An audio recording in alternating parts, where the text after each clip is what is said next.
there, TC Biology faculty, especially A&P crowd. I'm going to show you a new feature we have with Ammerman 3rd edition that we didn't have before. We are in the updated version of mastering called Mastering Platform Update. And what I'm going to do is go to the Assignment Manager. And here I'm going to click Create PAL Assignment. And what I'm going to do, by way of example, is I'm going to use our own list of muscles of facial expression from the lab book to help us. So we've got occipitalis, frontalis, buccinator, mentalis, orbicularis, oris, and oculi, and we're going to be putting those in an assignment for our students to study. So I'm going to call this one PAL Study Muscles of Facial Expression. What I would actually probably do in the real classroom would be muscles of the head and neck. This will be a little bit shorter, a little easier, quicker to create by way of example. We're going to click Next after we put a title on this. And now PAL is offering up all of the organ systems as well as cat and fetal, pig, and histology for us to create an assignment from. Now we can do several kinds of assignments. The two I'm going to focus on are self-review for students to study. And then I'll mention the idea that we can do a lab practical. We're not going to build a lab practical, but it works on the same principle we're going to see for the self-study. So I'm going to click muscular system, since that's what I said. And I'll tap that again to clear all these boxes and then come back and click head and neck. And then I will click next on the bottom right. Got to scroll down to get there. What we want to do now is click this selected structures :0. There's nothing picked yet. So we're going to click this, and this is all of the muscles of the head and neck that PAL knows about. So I'm going to start picking. Now, it does have some things that don't really apply to the head and neck, like deltoid. That just means that there's a model like our Tommy that's got a deltoid on it. So I want digastric, I want buccinator, the occipital belly of epicranius, frontal belly of epicranius, occipital belly. By the way, when you notice that there are more than one offering for the same muscle, all that really means is that that muscle appears on multiple anatomical models. So we're going to go for digastric in several forms here. And I want as many as possible to get as many different model images as possible. Frontalis, of course, another name on a different model. Scrolling on down, we need masseter. It's not on this list, but it is on our list. And we'll keep on rolling down here. Orbicularis oculi, orbicularis oris. And for our purposes, I think I'm going to stop here. I could pick more things that we actually do require, but they're not on this muscles of facial expression list. Hit next. And now it asks, what kind of lab specimens would you like? 3D model, anatomical model, cadaver. We generally don't do cadaver here at TC, so I'm going to skip that.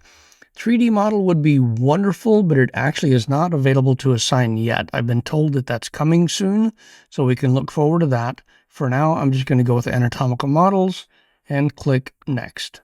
Next, it's going to ask me what kind of assignment do I want to create. We're going to go with self-review. You can also do lab practicals pretty much in the exact same way I'm about to show you. And I'm going to show you a trick in the gradebook so this self-review, basically study session, doesn't count for a grade. We're going to hit Next. And it says I've got nothing assigned, so I'm going to click Assigned :0. That's a link. Click it. We're working with muscles of the head and neck. We can have multiple systems here. We could have muscles of the head and neck, muscles of the trunk, muscles of the upper and lower limbs. We could even include urinary system in this if we want. We could do like a whole unit if we cared to. I'm just going to tap that. And what it tells me is I've got apparently 9 images that have the things listed on there that I want. I could just go for a set of 5.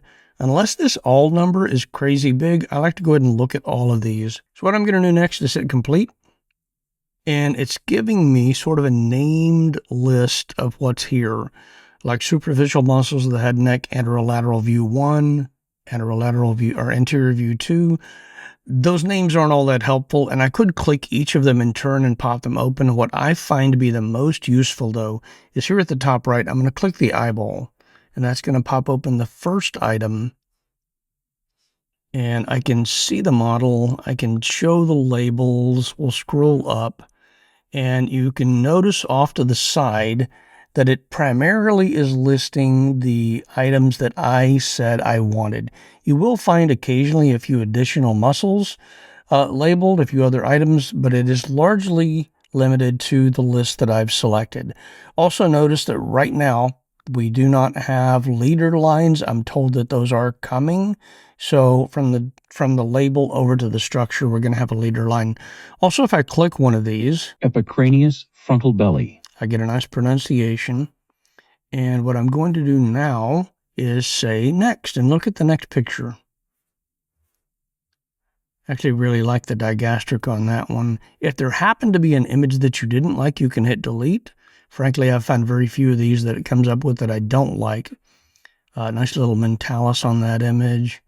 So I'm not going to actually sort through all of these for purposes of this particular demonstration, but you can. What I'm going to do instead is click close, yes, leave, and I also want to hit close one more time.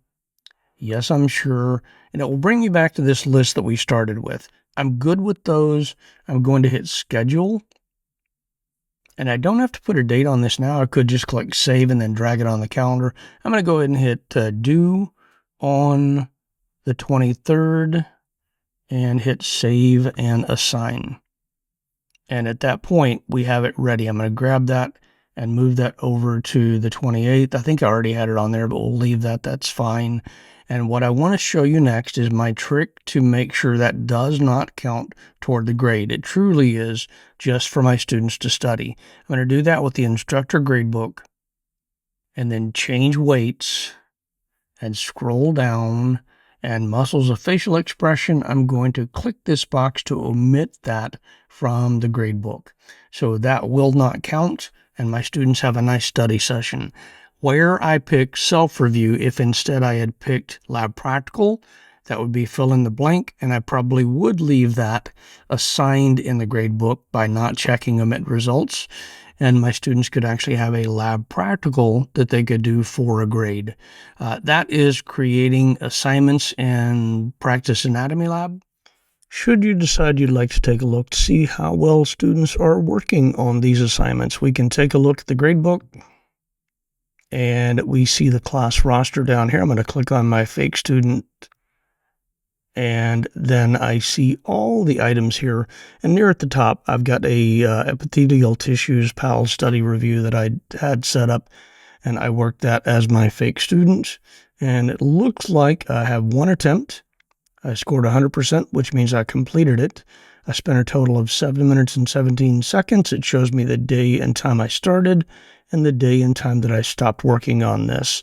They can continue working on these up until the due date on these, or I can tap review, and when the review opens, I see most of the same information. I see the name, the fact that it was submitted for a score of 100%, one attempt, and a total of 8 minutes spent. Now, there is a little difference in the time here in the review. It's giving me the next minute rounded up. Realistically, the student spent 7 minutes and 17 seconds. And if you want time down to the second, then maybe you don't click that review. But this is how you could see how much time students are spending and perhaps advise students who are struggling to either do these or spend more time doing these. Hope this helps.